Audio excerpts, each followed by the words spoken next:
Cancer burden. Why cancer systems in India need to prioritize the time burden of care? बिल्कुल नया aspect है time burden, क्योंकि हम बात करते हैं इकोनॉमिक बर्डन की, बात करते हैं कंस्टेंट्स की, बात करते हैं दूसरे तरह की। यहाँ पर टाइम बर्डन की बात आ रही है। ग्लोबल और नेशनल सिनेरियो देखें तो ग्लोबल के इन 2022 और IARC और WHO ने ये निकाला है कि इंडिया में approximately 1.41 million new cancer cases, 14 से 15 लाख लोग नए कैंसर पेशेंट 2022 में आए। तो टाइम बर्डन के बारे में चर्चा करते हैं। तो पेशेंट जो टाइम स्पेंड करता है वो हॉस्पिटल विजिट्स में, डायग्नोस्टिक टेस्ट में, थेरेपी एडमिनिस्ट्रेशन में, और खास करके इंट्रावीनस थेरेपी जो होती है वो 5-6 घंटे चलती है, क्योंकि इंजेक्शन जो कीमोथेरेपी और तमाम जो होती है वो इंजेक्शन लंबे समय तक लगते रहते हैं, क्योंकि इंट्रावीनस होता है। अब वही सबक्यूटेनियस पे आएंगे कि वो इंट्रावीनस से कहां जाए, सबक्यूटेनियस पे जाए, त्वचा के नीचे, और फॉलोअप्स भी लेना पड़ता है उसका, और साथ में एक अटेंडर भी होता है। तो अटेंडेंट का भी खर्चा, समय आपको विशेष साइकिल में बता ही रहा था, खर्चा भी बढ़ता है, समय बेकार होता है। एक तो तंबाकू खाने में, सिगरेट पीने में, दारू पीने में अपने आप में ही एक खर्चा है। पार्टी वार्टी में जा रहे हैं, कहीं पब में जा रहे हैं, क्लब में जा रहे हैं, तो वहां का खर्चा और अलग है, थोड़ा स्टैंडर्ड हो जाता है। फिर दिनों दिन लीवर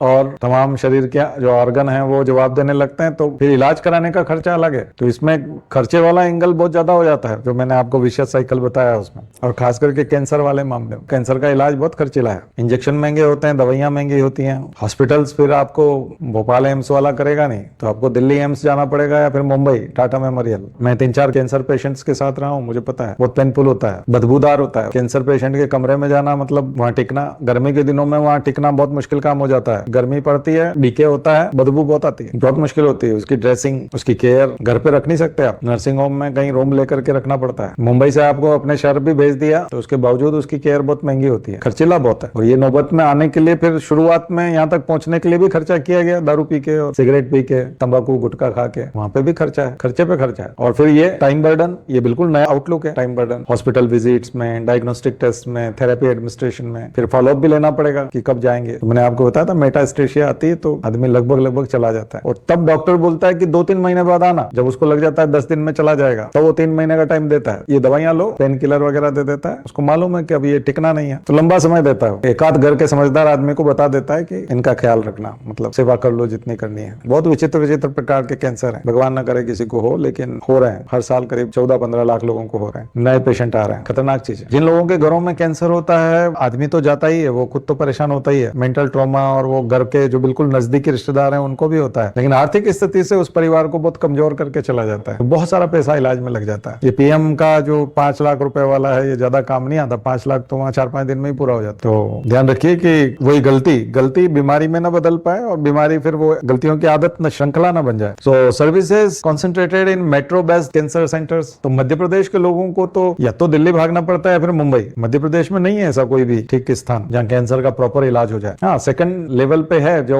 आप बाद में ऑपरेशन करा के आ गए तो बाद में जरूर छोटी मोटी केयर कर लेंगे, लेकिन नहीं कर पाते। सो लॉन्ग क्यूज हैं, लंबी लाइनें हैं, वेटिंग टाइम्स भी बहुत ज्यादा होता है, अपॉइंटमेंट मिलता नहीं है, अच्छे डॉक्टर्स तो मिल ही नहीं पाते। अनइवन रीजनल डिस्ट्रीब्यूशन, बिहार, खास करके बिहार के बारे में बात आती है कि कर्नाटका, आंध्र प्रदेश, गुजरात, महाराष्ट्र में जो सुविधाएं हैं वो सुविधाएं बिहार में नहीं है। चौथा स्टेज जो माना जाता है, चौथा स्टेज मेटास्टेशिया स्टेज होता है, और भारत में ज्यादातर जो पता चलता है वो इन दोनों स्टेज में पता चलता है। और सबसे इलाज अच्छा जो होता है, 99% क्योर हो जाता है फर्स्ट स्टेज में। इसमें भी क्योर हो सकता है, इसमें कई बार ऑपरेशन की जरूरत होती है, दवाइयों की जरूरत पड़ती है, मतलब रेडियोथेरेपी या कीमोथेरेपी की जरूरत पड़ती है। इस जगह पर तो ऑपरेशन भी होते हैं ज्यादातर, कीमोथेरेपी भी होती है। सारे एफर्ट लगने के बाद चांसेस कम होते जाते हैं, 10% 20% चांस रहते हैं। यहाँ तो चांसेस बहुत ही कम रहते हैं। और इंडिया में खास करके जहाँ इलाज कम है, यहाँ पर सबसे ज्यादा पता चलता है, क्योंकि शुरुआत में आदमी को लगता है कि जैसे लंग कैंसर में खास करके अगर बात करें तो एडवांस स्टेज में ही डिटेक्शन होता है, और उसमें इंटेंसिव ट्रीटमेंट की रिक्वायरमेंट होती है, क्योंकि शुरुआत में उसको कंफ्यूजन होता है कि कुछ खांसी वासी है, कुछ दमा हो गया होगा, या और कुछ